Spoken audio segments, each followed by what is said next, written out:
ان وجوہات کی طرف آپ کی توجہ کو مبذول کراؤں جس کی وجہ سے بہت سارے نوجوان نشے کے عادی بن جاتے ہیں، ان کا قرآن نے کیا علاج بتایا ہے، اور جن جن وجوہات کی بنیاد پر انسان نشے کو اختیار کرتا ہے، ان وجوہات کا علاج اللہ عز و جل نے اپنی کتاب میں کیا فرمایا ہے، تاکہ کبھی خدا نہ کرے کوئی کسی پریشانی میں گرفتار ہو تو وہ نشے کی طرف نہ بڑھے، بلکہ اللہ کی کتاب کی تعلیمات کی طرف بڑھ کر اپنی دنیا بھی سنوار لے اور اپنی آخرت بھی سنوار لے۔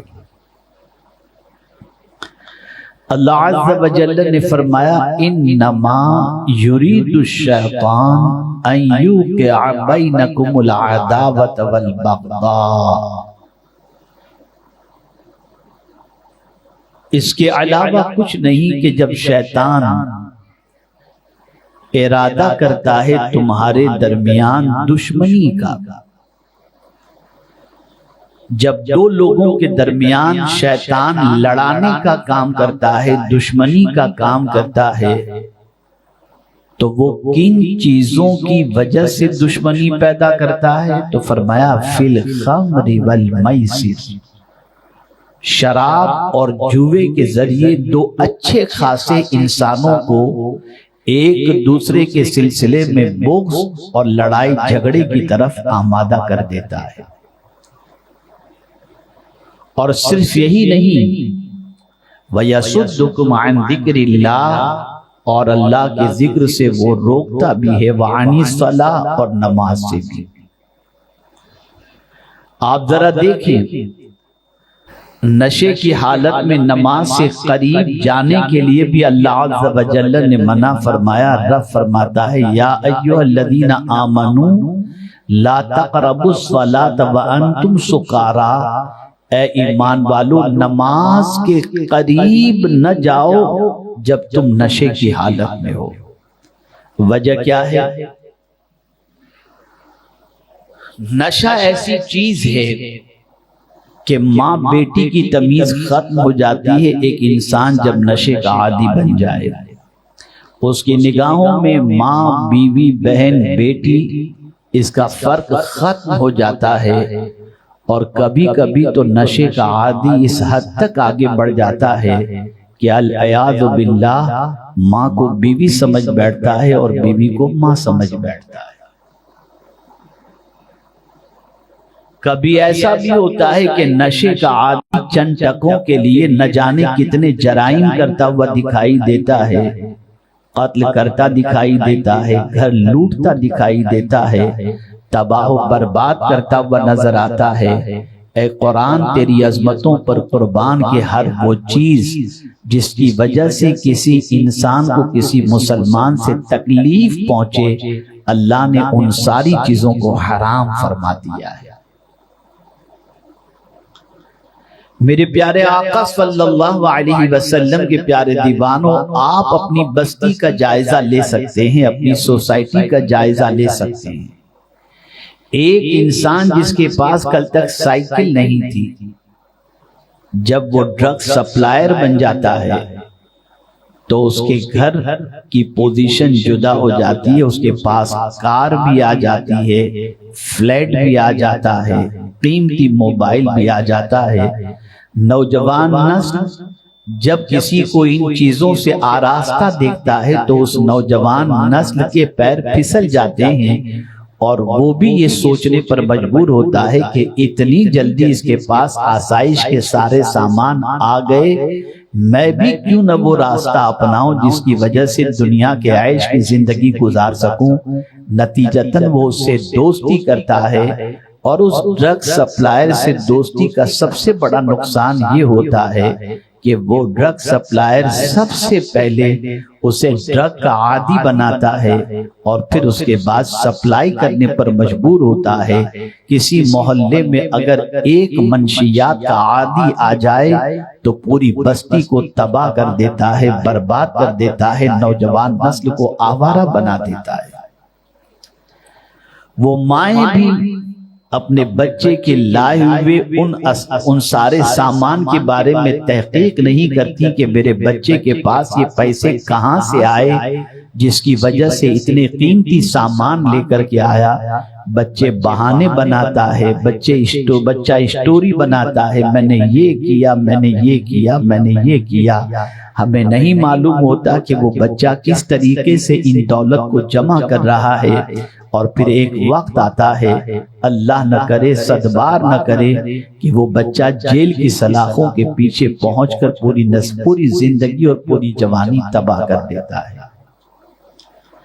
خاص طور پر آج ہمارے غریب علاقوں کے اندر بے روزگار مسلمانوں کے ساتھ معاملات اتنے خراب ہو رہے ہیں کہ ہمارے بہت سارے بے روزگار مسلمان آج نشے کے عادی بن کر کے اپنی دنیا، اپنی جوانی اور اپنی آخرت کو برباد کر رہے ہیں۔ آئیے میرے پیارے آقا صلی اللہ تعالی علیہ وسلم کے پیارے دیوانوں، سب سے پہلے میں کچھ سمجھاؤں، اور یہ آج کی گفتگو کو زندگی پر دل و دماغ کے اندر ہمارے نوجوان بچے محفوظ کر لیں، اور اس کے بعد اس پر عمل کرنے کی کوشش کریں۔ نشے کی طرف انسان بڑھتا کب ہے؟ سب سے پہلی وجہ ہوتی ہے ٹینشن، قرض کا ٹینشن، ماں باپ کے جھگڑے کا ٹینشن، اسی کے ساتھ بہن کی شادی کا ٹینشن، بیماری کا ٹینشن۔ یہ سارے کبھی کبھی ٹینشن اسے ایسے راستے پر لے جاتے ہیں جو راستہ اس کی تباہی کا انتظار کر رہا ہوتا ہے۔ ایسے راستے کا وہ مسافر بن جاتا ہے۔ وہ سوچتا ہے میں کیا کروں جس کی وجہ سے یہ سارے میرے ٹینشن دور ہو جائیں۔ پھر اسے خواب دکھانے والے اتنا مال ادھر پہنچا دو، تمہیں اتنا لاکھ روپیہ ملے گا، وہ اس میں گھس جاتا ہے، اور اس کے بعد پھر ایریا کا سب سے بڑا ڈرگ ڈیلر بن کر کے نہ جانے کتنی نوجوان نسل کو وہ تباہ کرتا چلا جاتا ہے۔ اب سوال یہ پیدا ہوتا ہے، کیا اس قسم کا ٹینشن ہو؟ کبھی انسانی زندگی میں یہ پریشانی آئے کہ بیوی بیمار ہے، ماں بیمار ہے، بہن بیمار ہے، بچے بیمار ہیں، علاج و معالجے کا مسئلہ ہے، مکان کا مسئلہ ہے، قرض کا مسئلہ ہے، اتنے سارے ٹینشن کے اندر کیا یہی ایک راستہ رہ جاتا ہے کہ آپ ڈرگ کا کام کریں؟ کیا یہی ایک راستہ رہ جاتا ہے کہ آپ شراب کے اڈے چلائیں؟ کیا یہی ایک راستہ رہ جاتا ہے کہ عورتیں زنا کریں؟ کیا یہی ایک راستہ رہ جاتا ہے کہ جوے کے بازار کو گرم کیا جائے؟ نہیں۔ اگر اس راستے پہ کوئی جاتا ہے تو اس کا اپنے رب پر یقین کمزور ہے، اس کا اپنے رب پر بھروسہ کمزور ہے، اس کا اپنے رب پر توکل کمزور ہے۔ ہر بندے کو یہ ذہن میں رکھنا چاہیے۔ میرا جملہ اگر زندگی پر یاد رکھ سکیں تو یاد رکھیے گا، جب کبھی مصیبت آپ کے دروازے پر دستک دے تو مصیبت سے یہ کہہ دیں، تو بڑی نہیں، میرا خدا بہت بڑا ہے۔ مصیبتیں کوئی بھی ہوں، ٹینشن کتنا بھی کیوں نہ ہو، ہر ٹینشن کا علاج میرے پروردگار کے دست قدرت میں ہے۔ اس کی شان اتنی عظیم اور عرف و اعلیٰ ہے کہ وہ چاہے تو پلک کے جھپکتے ہر ٹینشن کو ہلکا فرما دے، ہر ٹینشن کو دور فرما دے، ہر مصیبتوں کو نکال دے۔ میرے پیارے آقا صلی اللہ تعالی علیہ وسلم کے پیارے دیوانوں، میں گزشتہ رمضان المبارک میں مدینہ منورہ میں تھا، اور کچھ میرے دل و دماغ پر کچھ باتوں کا خیال تھا، کچھ ٹینشن کی باتیں ذہن کے اندر تھی۔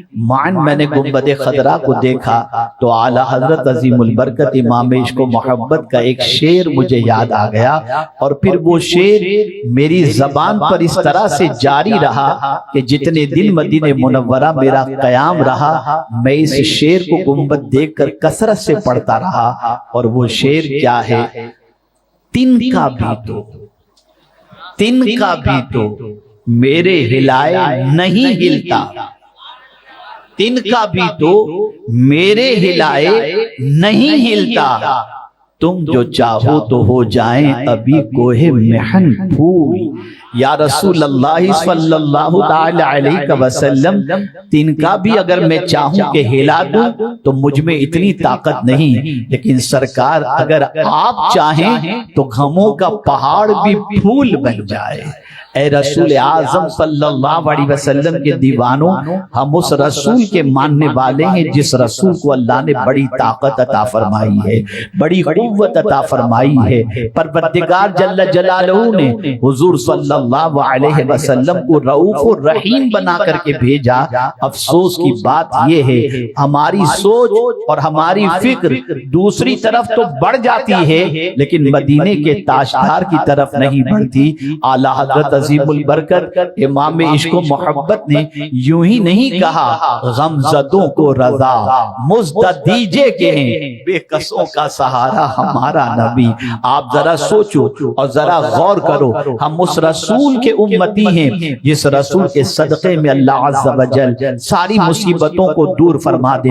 آپ ذرا سوچو آخرت کی تکلیفیں کتنی سخت تکلیفیں ہیں، اللہ کس کے صدقے میں دور فرمائے گا، کس کے ذریعے دور فرمائے گا۔ پیاس کی شدت ہوگی، سوا نیزے پر سورج ہوگا، تانبے کی زمین ہوگی، کوئی پانی پلانے والا نہیں ہوگا، لیکن اس وقت ساقی کوثر ہوں گے جو پیاسوں کو اپنے ہاتھوں سے جام بھر بھر کے پلائیں گے۔ پل صراط کی تکلیف پر کون ہمیں کام آئے گا؟ مدینے کے تاجدار کام آئیں گے۔ اسی طریقے سے آپ دیکھیں میزان پر ہمیں کون کام آئے گا؟ رسول اعظم صلی اللہ علیہ وسلم کام آئیں گے۔ اعلیٰ حضرت عظیم البرکت اسی لیے اپنے غم کا شکوہ کسی اور سے نہیں کرتے اور غموں کے ازالے کے لیے کسی اور سے مدد نہیں مانگتے۔ کہتے ہیں غم ہو گئے بے شمار آقا، بندہ تیرے نثار آقا، بگڑا جاتا ہے کھیل میرا، آقا آقا سوار آقا۔ آپ مجھے بتاؤ امام عشق و محبت نے آخر اپنے غم کے اندر حضور کو کیوں پکارا؟ اس لیے کہ وہ جانتے تھے کہ مدینے کے تاجدار ارواحنا فداہ صلی اللہ علیہ وسلم کو اللہ عز و جل نے غموں کا مداوا بنا کر کے بھیجا ہے۔ اچھا آپ کو غم ہے، رزق کا غم ہے، آپ کو غم ہے، بیماری کا غم ہے، آپ کو غم ہے، قرض کا غم ہے، آپ کو غم ہے، بچی کی شادی کا غم ہے، لیکن میں آپ سے پوچھنا چاہتا ہوں آپ کے سارے غموں کو جمع کر لو اور پھر کربلا کے غم کو یاد کرو۔ کیا کربلا سے بڑا بھی آپ کے پاس غم ہے؟ وہاں بیٹا شہید ہے، 2 بیٹے شہید ہو چکے ہیں، بھانجے شہید ہو چکے ہیں، بھتیجے شہید ہو چکے ہیں، بیوی دشمنوں کے سامنے موجود ہے، بچی موجود ہے، لیکن قربان اے امام عشق و محبت آپ کی قربان اے کربلا کے تاجدار آپ کی عظمتوں پر کہ ایسی سچویشن کے اندر بھی قرآن کی آیت پر عمل کرتے نظر آتے ہیں۔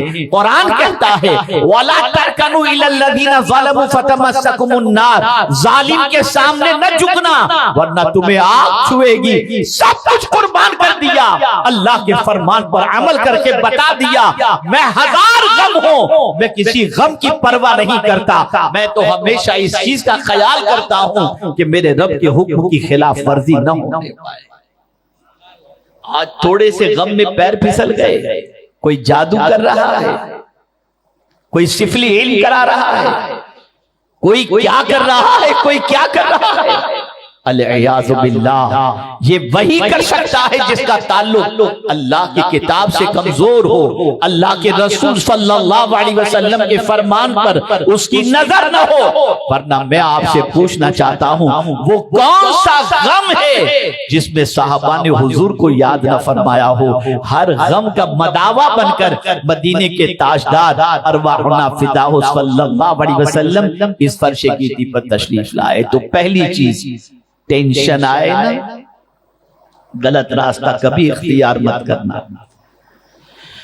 اور یہ جملہ یاد رکھنا غلط کام کا انجام بھی غلط ہی ہوتا ہے۔ اس کو میں بہت آسان آپ کے فہم کے اعتبار سے سمجھا دوں۔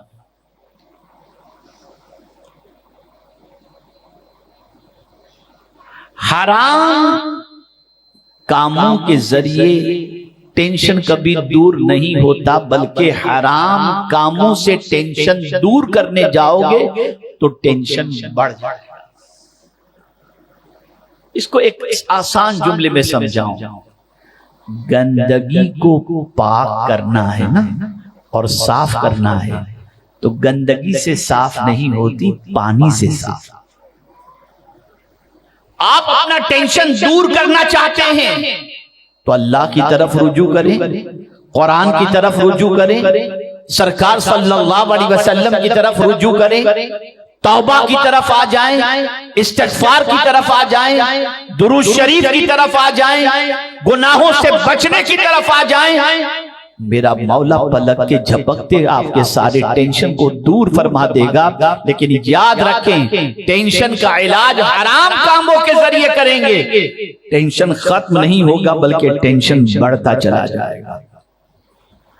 ٹینشن آپ کو گناہوں کی طرف لے جاتا ہے نا، آج سے ٹینشن سے رشتہ چھڑانا ہو تو قرآن کی اس آیت کو پیش نظر رکھو۔ اللہ فرماتا ہے اَمَّن يُجِيبُ الْمُضْطَرَّ اِذَا دَعَاهُ وَيَكْشِفُ السُّوءَ، کون ہے جو بے قراروں کی فریاد سنتا ہے اور تکلیفوں کو دور کرتا ہے؟ نادانوں، اپنی تکلیفوں کا ڈھنڈورا انسانوں کے پاس جا کر تو پیٹتے ہو، لیکن کبھی تکلیف کے موقع پر مسجد میں جا کر اللہ کی بارگاہ میں 2 رکعت نفل ادا کر کے رو رو کر اپنے رب کو بھی تو اپنی بپتا سنانے کی کوشش کرو۔ لیکن نہیں، ہم سیٹھوں کے دروازے پر جا کر اپنی بپتا تو پیش کرتے ہیں، خدا کے گھر میں جا کر اپنا معافی ضمیر اور اپنا درد پیش کرنے کے لیے نہیں جاتے۔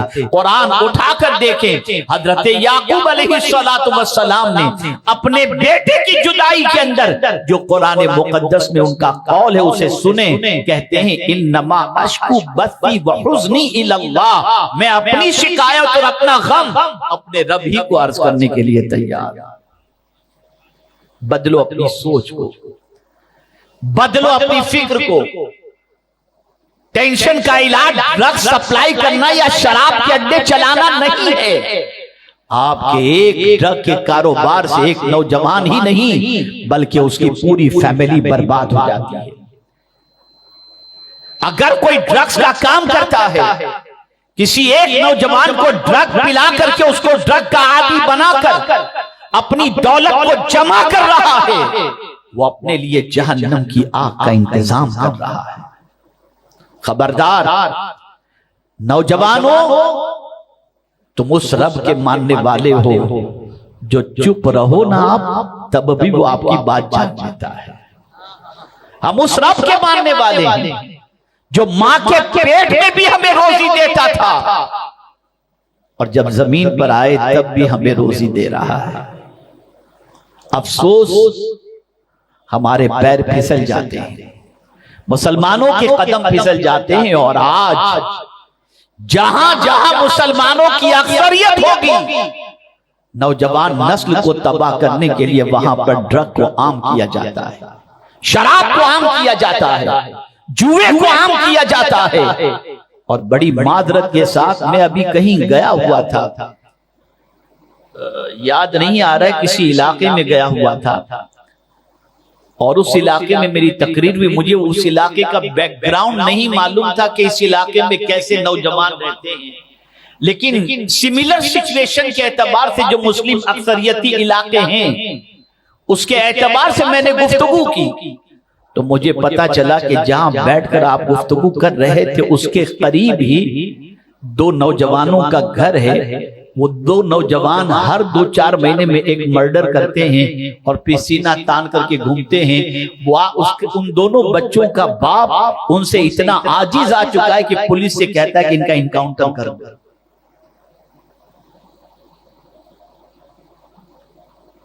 آدمی گلے میں چین سونے کی پہن کر، سینہ تان کر، بٹن کھول کر 2 لوگوں کے ساتھ چل کر کے ڈرگز اور جوئے اور شراب کا کاروبار کر کے دادا بن کر کے محلے کا کنڈا بننا پسند کرتا ہے۔ خدا کے بندو، یہ پہچان کوئی اچھی پہچان نہیں ہے۔ اگر بننا ہی ہے تو مدینے کے تاجدار کے غلام بن کر کے اپنی پہچان بناؤ۔ آج دنیا ایموشنل بلیک میلنگ کی طرف جاتی ہے، جذبات کا استحصال کرتی ہے، دنیا نوجوان نسل کو تباہ کرنا چاہتی ہے۔ آخر کیا وجہ ہے کہ ہمارے ہی علاقے میں یہ ساری بربادیاں اور یہ ساری چیزیں ہیں؟ کیوں؟ اس کی وجہ کیا ہے؟ ذرا دیکھیے، دنیا کی دوسری قوموں کے بچوں کو دیکھیے، آج دنیا کے اندر آئی ٹی کی فیلڈ کے اندر ہندوستان کے بچے نمائندگی کرتے ہوئے نظر آتے ہیں، لیکن ان سارے آئی ٹی کی فیلڈ کے بچوں کے اندر مسلمانوں کا پرسنٹیج کتنا ہے؟ ذرا یہ بھی تو دیکھو، آپ جائزہ تو لو، ہم کہاں کھڑے ہیں؟ ایک جملہ زندگی بھر یاد رکھیے گا جو میں عرض کرنے جا رہا ہوں، خدا کے لیے زمین والوں پر بوجھ مت بنو، زمین والوں کا بوجھ اتارنے والے بنو۔ آج ہماری قوم بوجھ بنتی جا رہی ہے، محنت نہیں کرنی، حلال کی طرف نہیں جانا، دیانتداری ختم ہو چکی۔ کسی ایک مسلمان کو آپ قرض دے کر کے دیکھیں اور پھر اس کے بعد آپ انتظار کریں کتنی صدیوں کے بعد آپ کا قرض آپ کو واپس ملے گا۔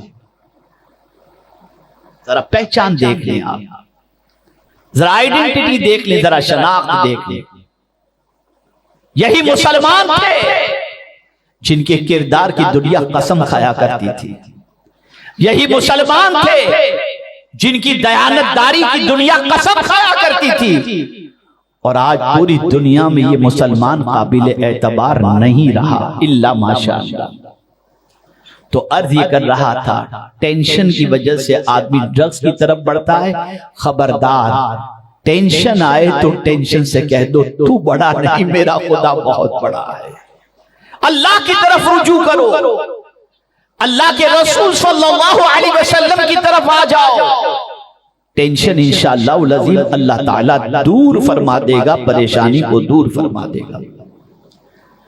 دوسرا سبب ڈرگز کی طرف جانے کا، بری صحبت۔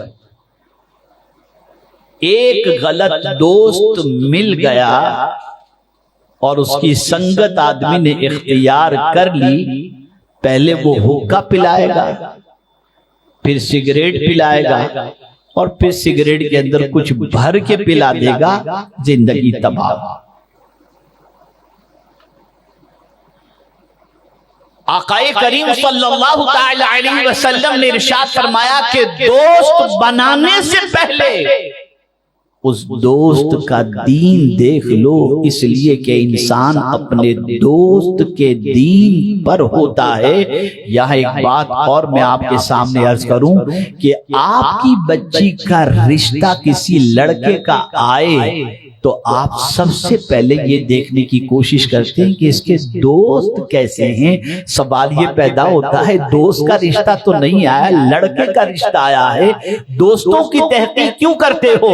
اس لیے کرتے ہیں تاکہ پتہ چلے جو دوست کی عادت ہوگی وہی اس کی عادت ہوگی۔ یاد رکھیں، دوست بنانے سے پہلے دیکھ لو، کبھی بھی دوست بنانا ہو تو یہ نہ دیکھو سرمایہ کتنا ہے، دوست بنانا ہو تو یہ نہ دیکھو گاڑیاں کتنی ہیں، دوست بنانا ہو تو یہ نہ دیکھو کون سے موبائل استعمال کرتا ہے، دوست بنانا ہو تو یہ نہ دیکھو اس کے پاس سرمایہ کتنا ہے۔ پوچھو صدیق اکبر رضی اللہ تعالی عنہ سے کہ اگر کسی کو دوست بنانا ہو تو ہم کیا دیکھیں اور سچا دوست کون ہے؟ تو صدیق اکبر ارشاد فرماتے ہیں سچا دوست وہ ہے کہ جب تم خدا کو بھولو تو وہ تمہیں یاد دلائے۔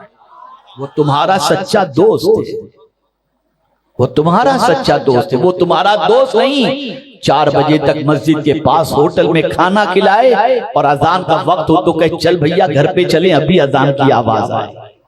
وہ تمہارا دوست نہیں، وہ تمہارا دشمن ہے،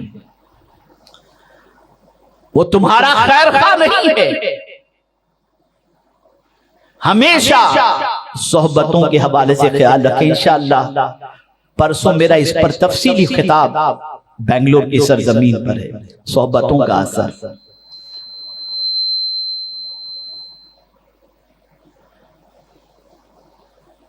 ہمیشہ پوری صحبت سے بچیں۔ اب قرآن سے پوچھتے ہیں قرآن تو ہی بتا کس کی صحبت میں بیٹھے، تو قرآن کہتا ہے یا ایھا الذین آمنوا اتقوا اللہ وَكُونُوا مَعَ الصَّادِقِينَ، اے ایمان والو اللہ سے ڈرو اور سچوں کے ساتھ ہو جاؤ۔ نیک بندوں سے دوستی رکھو، متقین سے ان کی صحبت اختیار کرو۔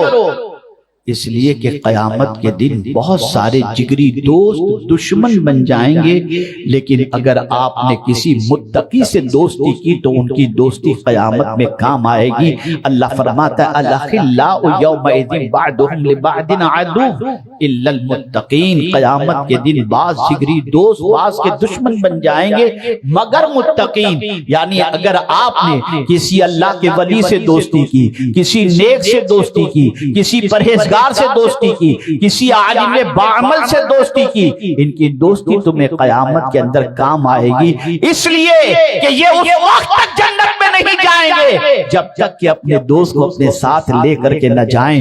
اور جانتے ہیں متقی عالم دین کی فضیلت کیا ہے؟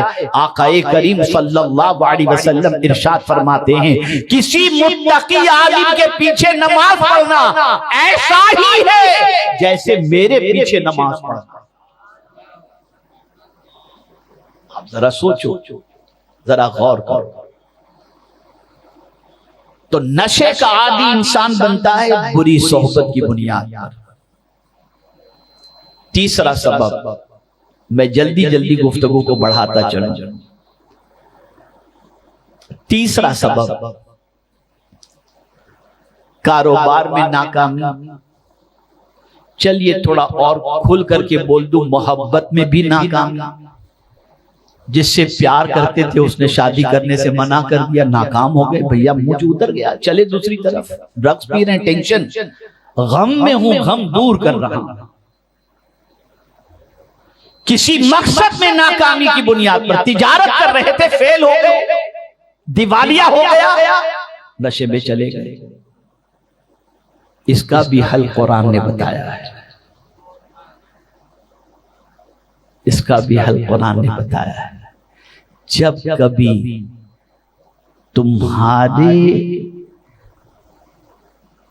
تمہاری مرضی کے مطابق کا کوئی کام نہ ہو اور تمہاری منشا کے مطابق تمہیں کوئی نتیجہ نہ ملے، یا تم جو چاہتے ہو وہ نہ ہو، تو کبھی گھبرانا نہیں۔ قرآن کہتا ہے عسیٰ ان تکرہوا شیئا وہو خیر لکم وعسیٰ ان تحبوا شیئا وہو شر لکم۔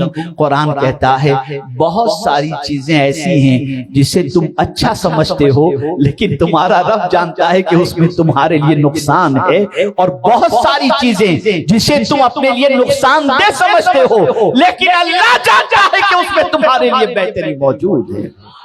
وہ بہتر جانتا ہے، اس سے زیادہ بہتر ہمارا چاہنے والا یا بہتر کرنے والا کوئی دوسرا ہے ہی نہیں۔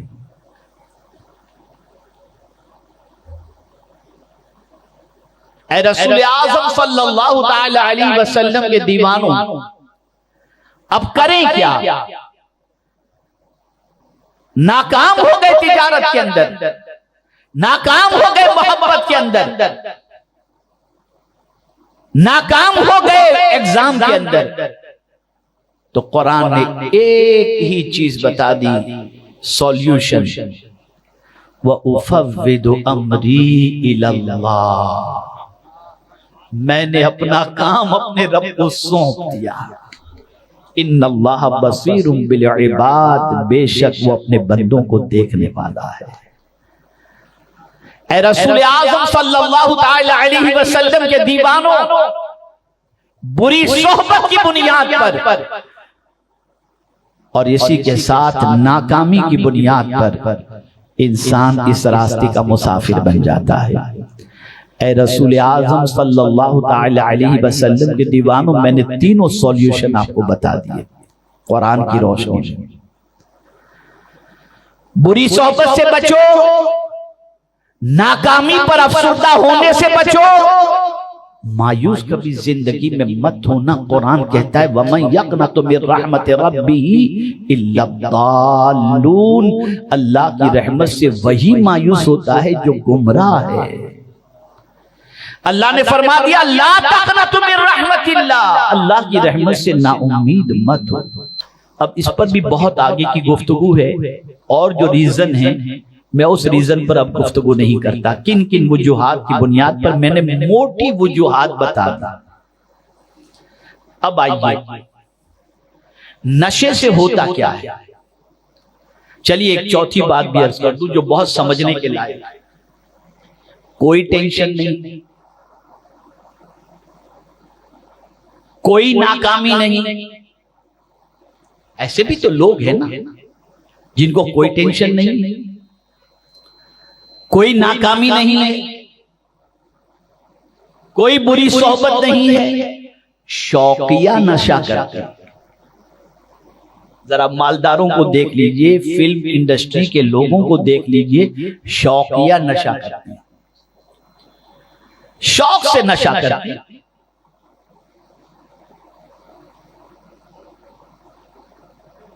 اب یہ شوقیہ نشہ،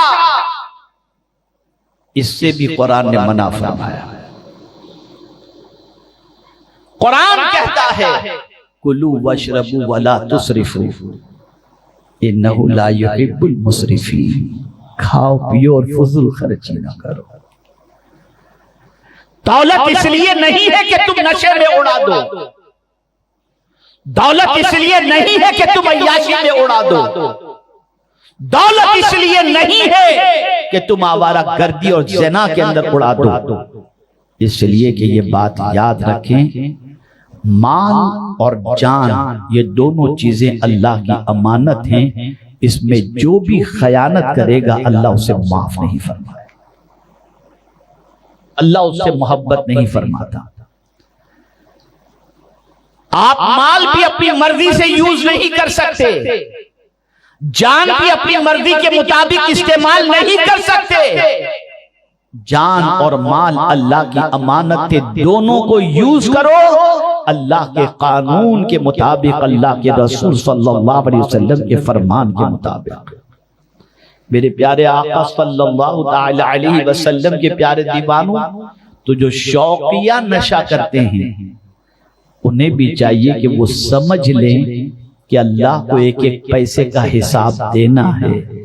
اور شوقیہ نشہ کرنے والوں کو جب قیامت میں اللہ عز و جل پکڑ فرمائے گا اور اس کو حساب دینا ہوگا تو کتنا سخت ترین وہ حساب لے گا اور اس کا انجام کیا ہوگا. ایک پانچویں وجہ بھی چلیے بیان. ناانصافی کی وجہ سے انسان نشہ کرتا ہے. کسی کے ساتھ ناانصافی ہو گئی، گھر ہی میں دیکھ لیجیے، کبھی کبھی کسی بچے سے ناانصافی ہو جائے، شادی ہو گئی کسی بچی کے ساتھ ناانصافی ہو گئی، وہ ایک دم بالکل ٹیرر بن کر پھر غلط راستے کی شکار ہو گئی. تو جو بھی ناانصافی کرنے والا ہے اسے چاہیے کہ اللہ عز و جل کے اس فرمان کو پیش نظر رکھے کہ اللہ عز و جل انصاف کرنے والے سے محبت فرماتا ہے. ان اللہ یحب المقسطین، اللہ انصاف کرنے والے سے محبت فرماتا ہے. تو جو چاہے کہ اللہ اس سے محبت فرمائے اسے چاہیے کہ گھر میں بھی کسی کے ساتھ ناانصافی نہ ہو، ساس بہو کے ساتھ ناانصافی نہ کرے، شوہر بیوی کے ساتھ ناانصافی نہ کرے، بیوی شوہر کی امانت میں خیانت نہ کرے. یہ ساری چیزیں اگر قرآنی ڈائریکشن اور رسول اعظم کے ڈائریکشن کے مطابق ہوتی رہی تو انشاءاللہ العظیم گھر جنت بن جائے. اب آئیے میں 5 چیزوں کا اور ذکر کرتا ہوں. ہر شخص کے لیے اسلامی قانون کے مطابق ضروریات کی 5 چیزوں کی حفاظت ضروری ہے. ہر شخص کے لیے ضروریات میں سے 5 چیزوں کی حفاظت کمپلسری ہے. نمبر 1 دین کی حفاظت، نمبر 2 مال کی حفاظت، نمبر 3 جان کی حفاظت، نمبر 4 عزت کی حفاظت اور نمبر 5 عقل کی حفاظت. کمپلسری ہے کہ ان 5 چیزوں کی حفاظت کرو. دین تو قرآن اس کے بارے میں کہتا ہے یا ایھا الذین آمنوا اتقوا اللہ حق تقاتہ ولا تموتن الا وانتم مسلمون، اے ایمان والو اللہ سے ڈرو جیسا کہ اس سے ڈرنے کا حق ہے، نہ مرنا مگر اس حال میں کہ تم ایمان کے ساتھ اس دنیا سے جاؤ۔ دین کی حفاظت کرو، اپنے دین کو بچاؤ، اپنی زندگی سے اسلام رخصت نہ ہو، اس کا خیال کرو۔ مال، آپ جانتے ہیں آپ کا خود کا بچہ، توجہ چاہوں گا، آپ کا خود کا بچہ غبی ہے، کند ذہن ہے، بزنس کے اصول نہیں جانتا، قرآن کہتا ہے اس کو بھی تجارت کے اندر آپ جو ہے اس کے لیے اس کو تجارت کا مال نہ دو، اس لیے کہ آپ کا مال اس کو دیں گے تو برباد۔ آپ کا بیٹا لیکن کند ذہن ہے، غبی ہے، بزنس کے اصول نہیں جانتا، اور آپ کو یقین ہے کہ نقصان کر دے گا، اس کو بھی آپ اپنا مال نہیں دے سکتے، اس لیے کہ مال کی حفاظت بھی ضروری ہے۔ جان، اللہ اکبر، یہ کتنی قیمتی چیز ہے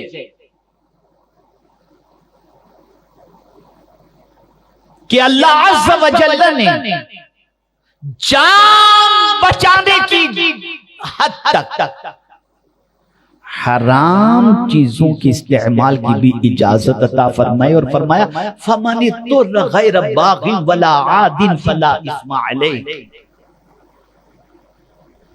اس میں گناہ کی بات نہیں۔ ایک صحابی رسول کو چند لوگوں نے گھیر لیا، اور گھیرنے کے بعد ان سے کلمہ کفر کہلوایا، وہ جان بچانے کی غرض سے کلمہ کفر بول چکے لیکن ڈر گئے۔ حضور صلی اللہ علیہ وسلم کی بارگاہ میں حاضر آئے، گھبرا رہے تھے کہ میں نے کلمہ کفر کہہ دیا تو میں تو ایمان سے نکل گیا۔ میرے آقا صلی اللہ علیہ وسلم کی بارگاہ میں جب انہوں نے سارا معاملہ پیش کیا تو حضور نے فرمایا جب تم کلمہ کفر کہہ رہے تھے تو تمہارے دل کی کیفیت کیا تھی؟ وہ کہتے ہیں حضور میرا دل ایمان پر تھا۔ کہا تم اب بھی مومن ہو، اب بھی مومن۔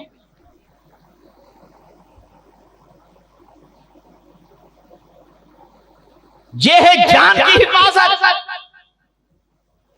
اور عزت۔ تو قرآن کہتا ہے وَلِلَّهِ الْعِزَّةُ وَلِرَسُولِهِ وَلِلْمُؤْمِنِينَ، عزت تو اللہ کے لیے ہے، اس کے رسول کے لیے ہے اور مومنین کے لیے۔ مدینے کے تاجدار سے بڑھ کر کے صاحب عزت انسانوں میں اور کون ہو سکتا ہے؟ لیکن آپ کو معلوم ہے حضور صلی اللہ علیہ وسلم اپنی زوجہ کے ساتھ تشریف لے جا رہے تھے، ہماری ماں کے ساتھ، ام المؤمنین کے ساتھ تشریف لے جا رہے تھے۔ ایک صحابی کی نظر پڑی کہ سرکار جا رہے ہیں، سرکار کو پتہ چلا کہ ایک صحابی نے دیکھا ہے، سرکار پلٹ کر کے آئے اور وہ صحابی سے فرماتے ہیں یہ میری بیوی ہے۔ وہ صحابی کہتے ہیں کیا حضور میں آپ کے بارے میں بھی غلط گمان کر سکتا ہوں؟ فرماتے ہیں شیطان کسی کے اندر بھی وسوسہ پیدا کرتا، اس لیے مسلمانوں کو ضروری ہے کہ ایسی جگہ جانے سے بچے جہاں اس کی عزت چلی جائے، عزت کی حفاظت۔ اور اب آئیے آخری بات جو آج کے موضوع سے متعلق ہے، عقل کی حفاظت۔ نماز پاگل پر فرض نہیں ہے، روزہ پاگل پر فرض نہیں، عقل والے پر۔ عقل کی بہت اہمیت ہے، قرآن مقدس میں جا بجا اللہ عز و جل نے عقل کے استعمال کے بارے میں فرمایا افلا تعقلون افلا يتفکرون ولا تحسبن الذين كفروا، بار بار اس نے جھنجھوڑا ہے، اس لیے کہ عقل بہت بڑی دولت ہے، اسی لیے ہر اس چیز سے اللہ نے منع فرمایا جس سے عقل چلی جائے، اور نشہ ایسی چیز ہے جس سے عقل چلی جاتی ہے، انسان کی عقل رخصت ہو جاتی ہے۔ اے رسول اعظم صلی اللہ تعالی علیہ وسلم کے دیوانوں، اس لیے آج کی اس نشست کے اندر جو خاص طور پر منشیات کے زہر کے حوالے سے اور نشے کے سلسلے میں اصلاح کے حوالے سے یہ محفل منعقد کی گئی، میں نے کچھ ضروری باتیں آپ کی سماعتوں کے حوالے کی۔ بس ایک حدیث عرض کر کے میں اپنی گفتگو کو ختم کرتا ہوں۔ مصطفیٰ جان رحمت صلی اللہ علیہ وسلم نے اپنے جان کے دشمن پر بھی لعنت نہیں فرمائی۔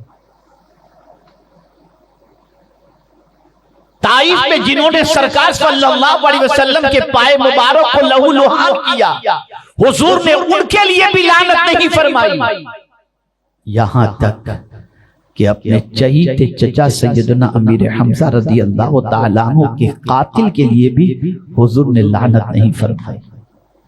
لیکن اگر لعنت فرمائی ہے حضور نے صلی اللہ علیہ وسلم تو کس پر لعنت فرمائی جانتے ہیں؟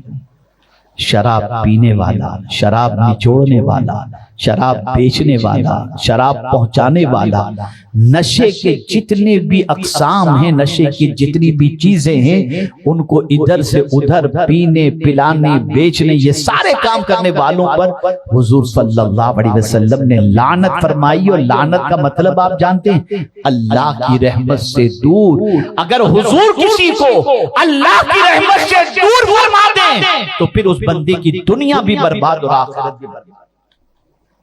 اس لیے میری گزارش ہے کہ تقریباً سارے لوگوں کو چاہیے، میں سارے انسانوں سے کہہ رہا ہوں، اس زہر سے خود بھی بچو اور اس زہر سے دوسروں کو بھی بچاؤ۔ اور خاص طور پر مسلمانوں سے عرض کرتا ہوں، خدا کے لیے چند ٹکوں اور دنیا کی عیش کی زندگی کے لیے ایسے